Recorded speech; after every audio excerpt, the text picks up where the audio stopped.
Good afternoon, everyone. I'm very pleased to have the opportunity to say a few words about Michael Wilson and why Ernst & Young is pleased to sponsor today's luncheon. We're a firm that believes in sharing ideas and creating a forum for the open discussion of important issues. As professional advisors to some of the world's largest companies, we place close attention to current events and how they impact our clients and our communities. We're always ready to share our perspectives on the important issues of the day. Tomorrow, the world will witness the historic inauguration of Barack Obama as the 44th President of the United States. This event represents a major turning point, not only in American history, but also in the future of the unique bilateral relationship between Canada and the United States. And Canadians are once again reminded of the unique and special bond our two countries share. The new president will face some of the most difficult challenges confronting a leader in generations: the global financial crisis, weighty political issues at home and abroad, wars overseas, and the effects of climate change.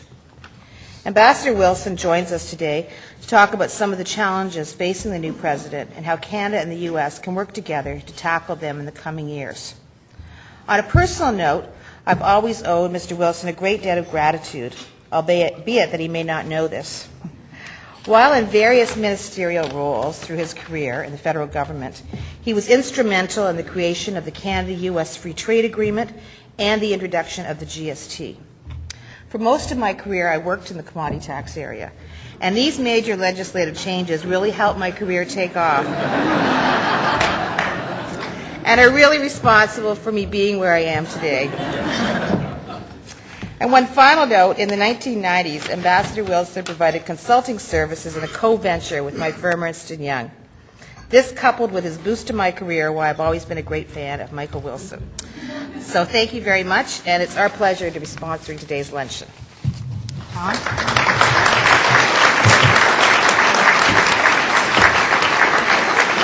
Thank you, Irene, and thank you again to Ernst & Young for your support. And now I will introduce today's special guest. It's a pleasure to welcome the Honorable Michael Wilson back to our podium.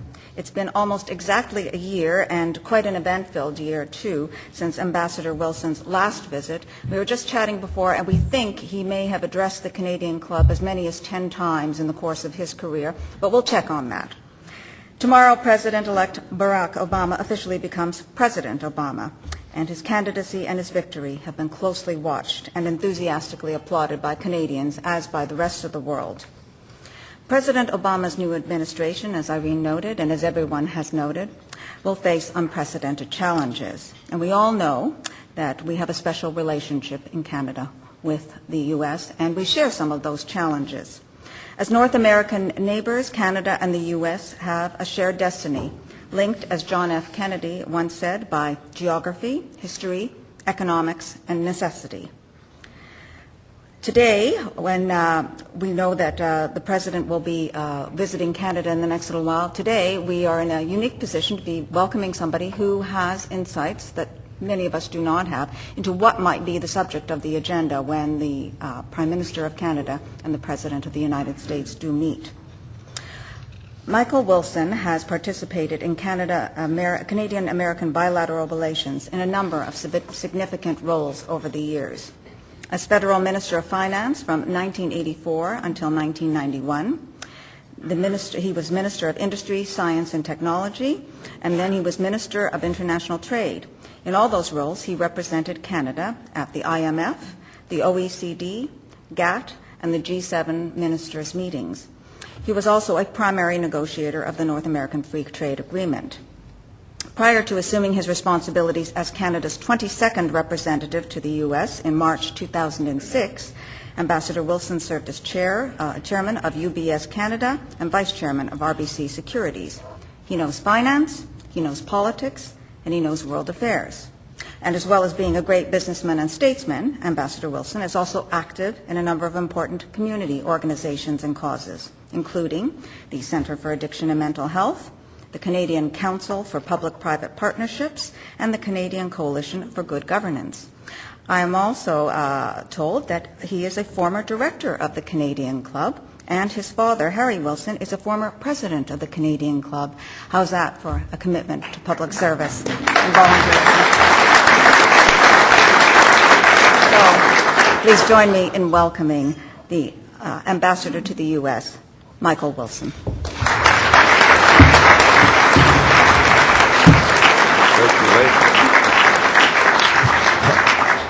Well, thank you, Helen, for those very kind words of introduction, and good afternoon, everybody. It's great to be back at the Canadian Club, to see a number of familiar faces, but also to be in the very familiar surroundings of the Canadian Club itself. Now, we're going to have some very exhilarating happenings tomorrow in Washington, and that's the principal purpose of my remarks today. People in Washington are excited. As someone said to me just going in, I hear people are even giddy in Washington.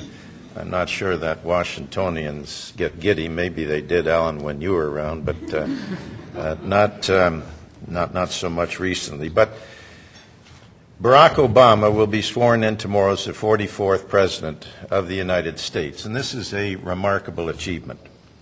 He's the first African-American president. He's a first-term senator. He was practically an unknown politician prior to his speech at the 2004 Democratic Convention. He entered the race as a long shot behind Hillary Clinton and ran a very disciplined and professional campaign, leading to a decisive victory in November. He now represents the hopes and aspirations of many Americans and others from countries around the world. The United States has never seen anything like this before. His election and smooth transition into office, I should say assisted by President Bush and Senator McCain, is sending strong positive messages around the world. His speeches and style have generated a return of idealism to politics, particularly with the younger generation, something that probably hasn't been seen since President Kennedy. As he has said, and I'm quoting, "Loving your country is more than enjoying the 4th of July fireworks. Loving your country must mean accepting your responsibility to do your part to change it." And Mr. Obama did campaign on a promise of change. This resonated well throughout the country. But what did it mean? Some skeptics have questioned whether it was more of an election slogan, but without much substance. But let me help put some meaning into that word. The President-elect has said of the current financial turmoil, "This painful crisis provides us with an opportunity to transform our economy, to improve the lives of ordinary people." The President-elect has said that he wants to hit the ground running. Significant government stimulus is widely accepted by economists. Stimulus building a momentum that is breaking down many traditional ideological barriers to change. This has been particularly apparent in the banking and automobile relief packages, even under the Bush administration. As the President-elect said in November, in setting out his thoughts on a stimulus plan, and I'm quoting again here, "These aren't just steps to pull ourselves out of this immediate crisis.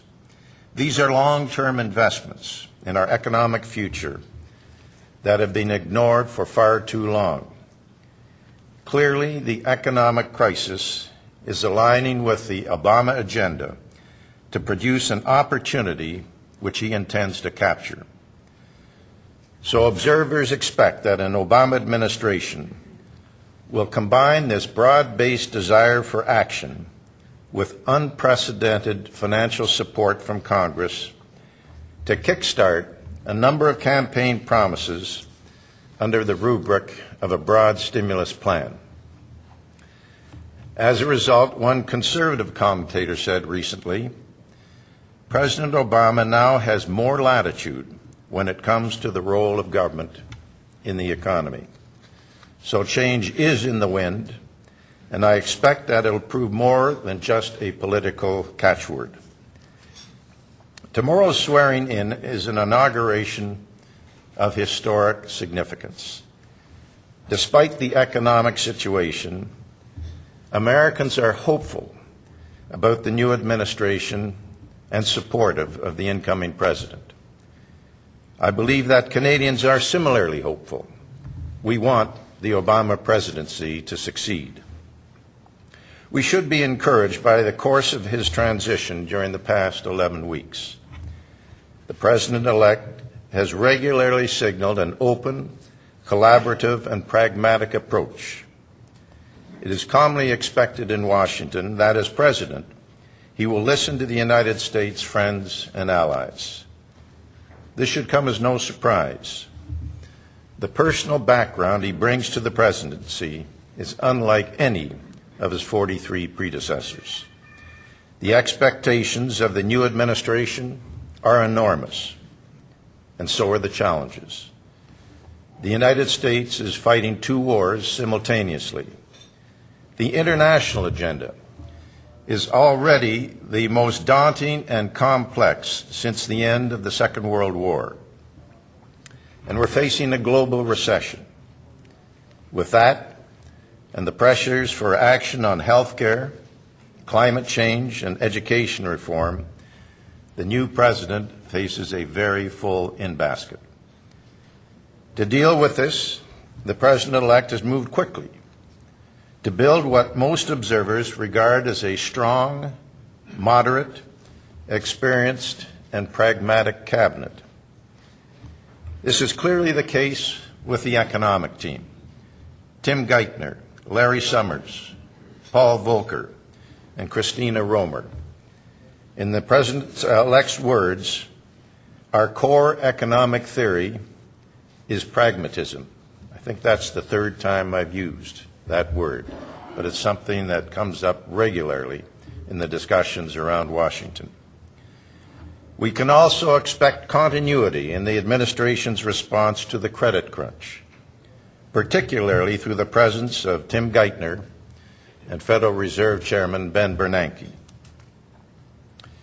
Now, true to his commitment to bipartisanship, Mr. Obama has nominated Robert Gates to continue as Secretary of Defense and announced that former Marine General Jim Jones will be the National Security Advisor.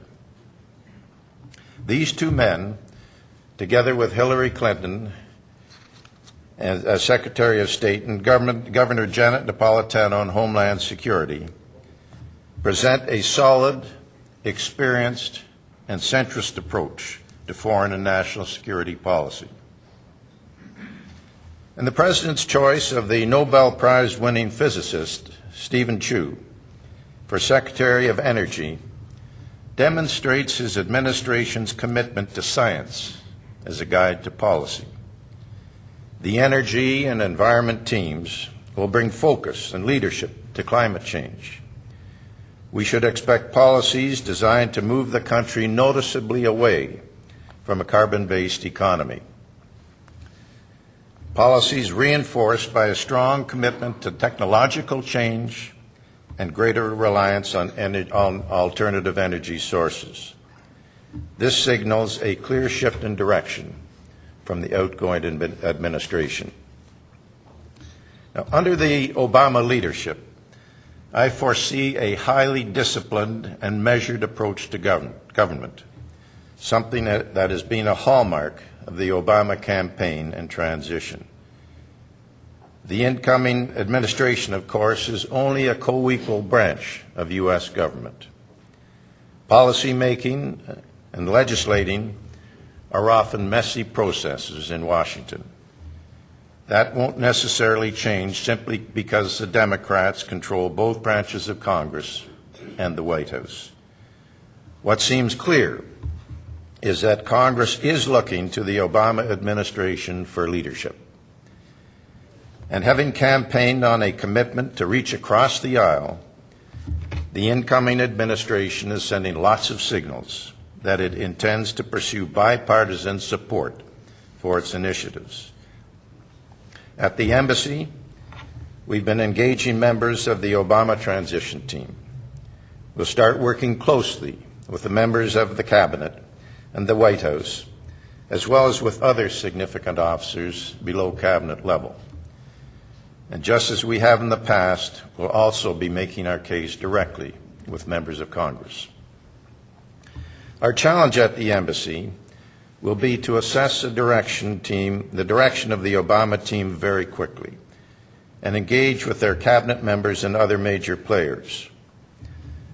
Now, you may know that the Canadian Embassy in Washington is right on Pennsylvania Avenue, where the inaugural parade takes place, with terrific views of the Capitol, where Mr. Obama will be sworn in.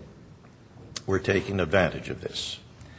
We've invited people likely to be influential with an Obama administration and other friends of Canada to a reception at the embassy overlooking the parade route. Now, we're also having a tailgate party, inviting about 1,000 people to the courtyard at the embassy, and there will be a lot of fun had by all during the course of the next 24 hours. Now, a Washington newspaper has previewed the embassy reception as the warmest place in town with the best view. So we also anticipate a successful visit to Canada by the new president in the coming weeks. As well, Canadian ministers and senior officials will be traveling south to Washington as soon as the administration's team is confirmed to begin discussions with their counterparts as part of our government's engagement strategy. These personal relationships matter a lot in Washington at all levels, especially with new administration officials and staff. And I believe Canada is well positioned and well connected for the momentous months ahead. Now let me turn to Mr. Obama's domestic priorities in the order in which he ranks them. Certainly, stabilizing the U.S. economy is at the top of the list. The U.S. economy peaked in late 2007 and has been in recession ever since, shedding over 2.5 million jobs. Every sector of the economy, with the exception of government, is now contracting.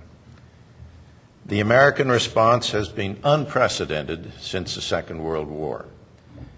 An initial fiscal stimulus package of some $160 billion, the $700 billion Troubled Asset Relief Program, and the latest stimulus plan announced last week by leaders in Congress and the incoming administration, projected to be in excess of some $850 billion. The policy response in Canada, by contrast, has not had to be nearly so drastic.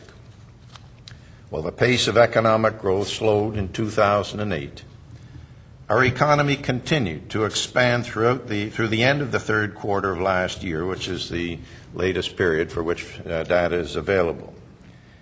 This reflects a sound, well-regulated financial system that has earned top marks worldwide. Prudent macroeconomic policies and the commodity price boom in recent years. But with our largest trading partner now in recession, and with sharp drops in commodity prices recently, Canadian growth will come under pressure. However, the coming stimulus plan should help revive the U.S. economy. While such an immense fiscal expansion will push the U.S. budget well into a deficit of over $1 trillion, indeed, Mr. Obama has warned of trillion-dollar deficits for years to come. That's a quote. This will provide the U.S. economy with a much-needed boost. And this plan appears to be much more than that. As I indicated earlier, Mr. Obama has strongly hinted in recent speeches that his stimulus plan promises to evolve into a transformative economic policy. It's aimed at using the tax system to transfer income to the middle class, putting the healthcare system in a more sustainable financial footing and broadening access to it, greening the infrastructure and the overall economy with broadly based tax and spending measures aimed at encouraging energy efficiency and alternative energies, expanding access to college and university education while emphasizing math and science studies at all levels, and finally, assisting states in meeting their obligations in this very difficult economy. Overall, it appears that the incoming administration will nudge the U.S. model closer to the Canadian one. The second priority for Mr. Obama is to help move the U.S. away from oil, and especially foreign oil, to cleaner forms of energy. His choices for his energy and environment team reflect how seriously he takes climate change. This presents a challenge for Canada. We supply an increasing share of U.S. energy, more than any other foreign country. Yet we are increasingly seen as both foreign, in an adverse sense, and purveyors of dirty oil. This image is fed in part by some negative perceptions of the Canadian oil sands industry. But it also stems from a general underappreciation in the United States of Canada's considerable efforts to reduce carbon emissions and to increase renewable energy production, but also a general underappreciation of just how much our two economies are linked. The real and shared problem for both of our countries is how we move away from our reliance on carbon-based fuels toward clean fuels and energy independence. This raises the possibilities for millions of green jobs in Canada. Canada-U.S. collaboration on carbon capture and sequestration, for example, would position us well to claim our share of those jobs. Now, the third major concern for Mr. Obama is the issue of health care reform. Health care spending represents some 17% of U.S. GDP, compared to 10% in Canada. Many interests are at stake, and securing overall reform will not be easy. Democratic Party leaders in Congress have already introduced competing plans. And given the magnitude of the issue and the current economic situation, incremental reform may be easier to legislate and could also be a part of that stimulus plan.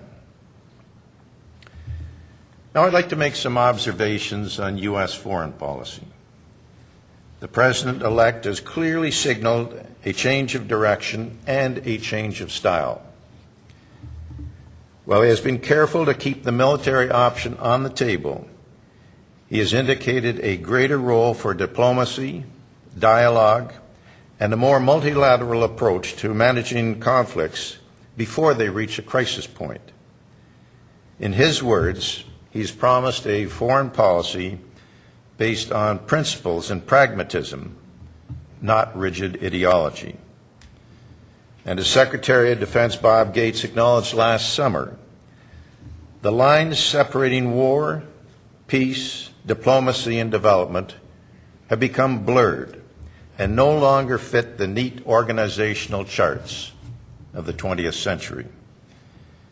Recently, General Jim Jones pointedly broadened his definition of national security to include climate change, energy policy, development assistance, and international governance. We should expect the Obama style of openness and dialogue to move this thinking to a more prominent position in U.S. foreign policy.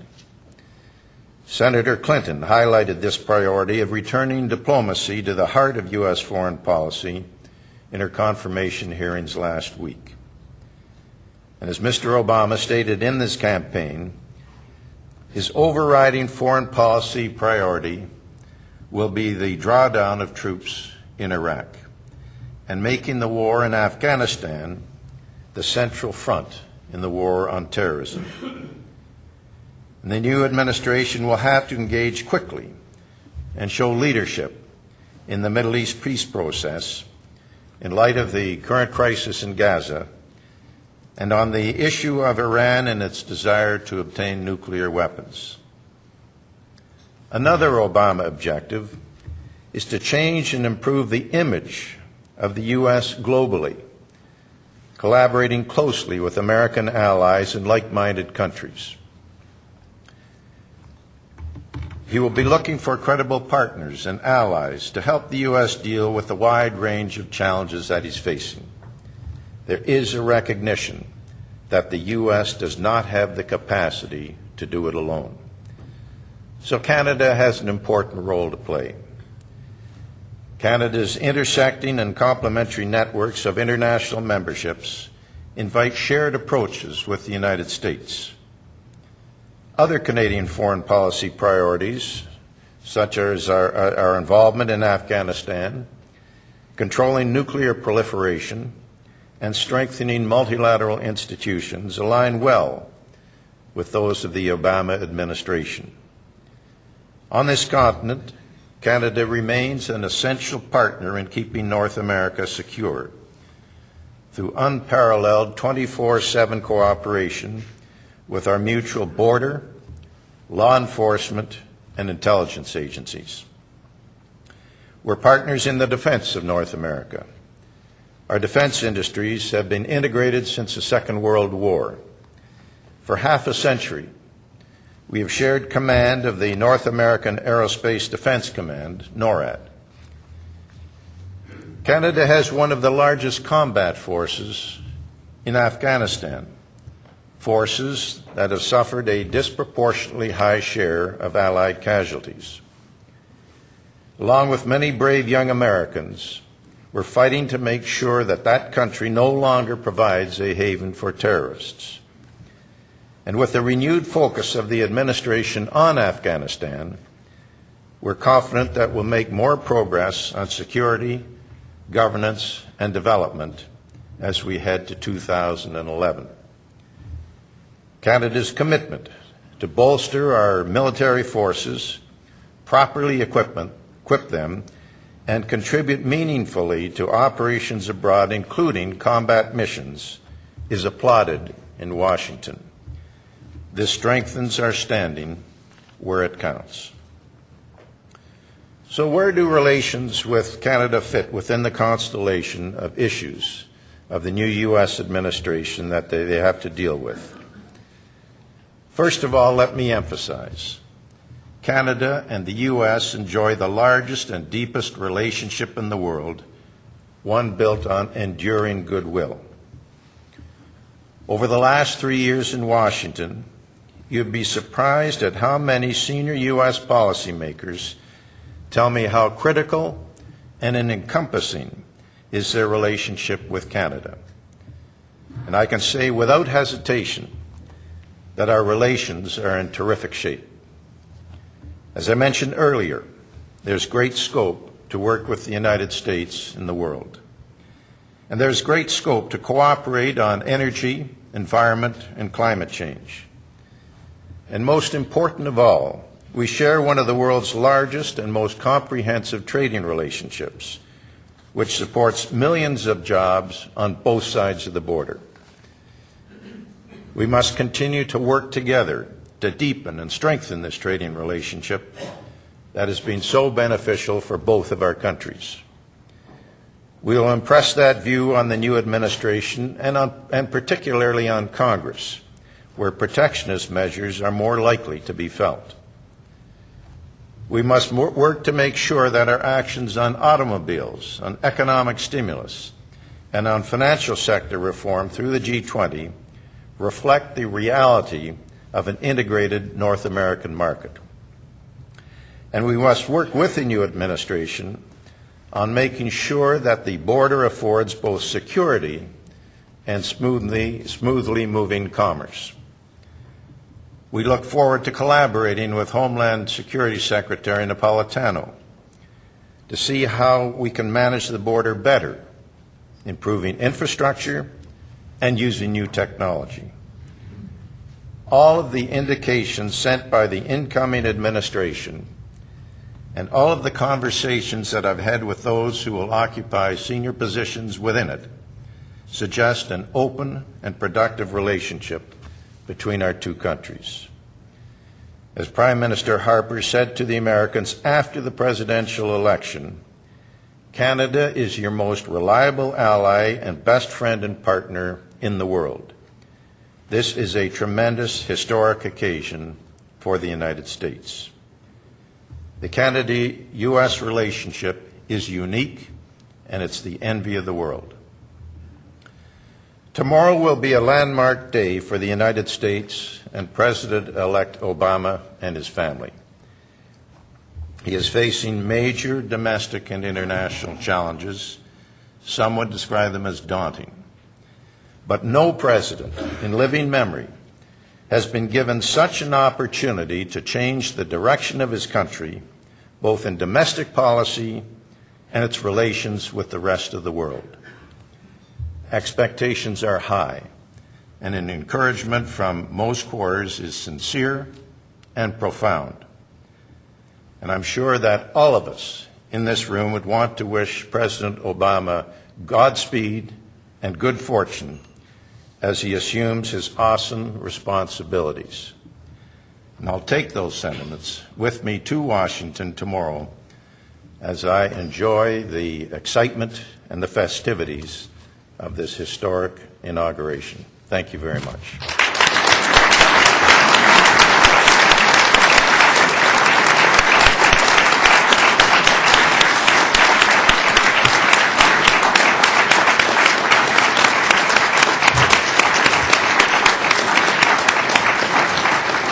Thank you, Ambassador Wilson. I'll now call on Susan MacArthur, a director of the Canadian Club of Toronto Board, to officially thank the ambassador.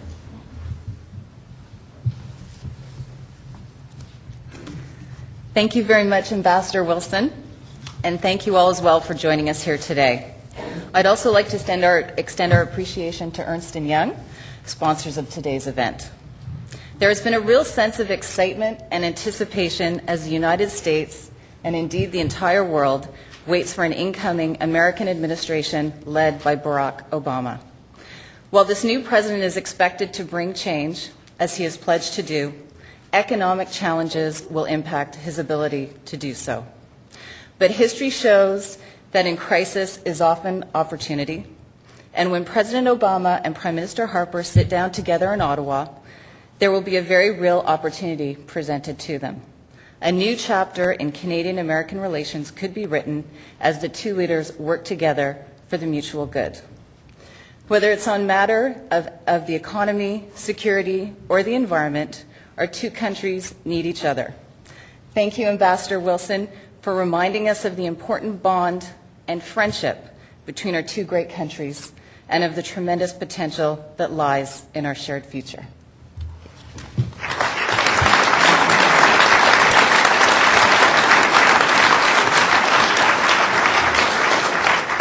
Thank you, Susan. Thank you again, Ambassador Wilson, and thank you to all of our guests for joining us today. This concludes our television programming, which will be broadcast on Rogers TV. This meeting is now adjourned.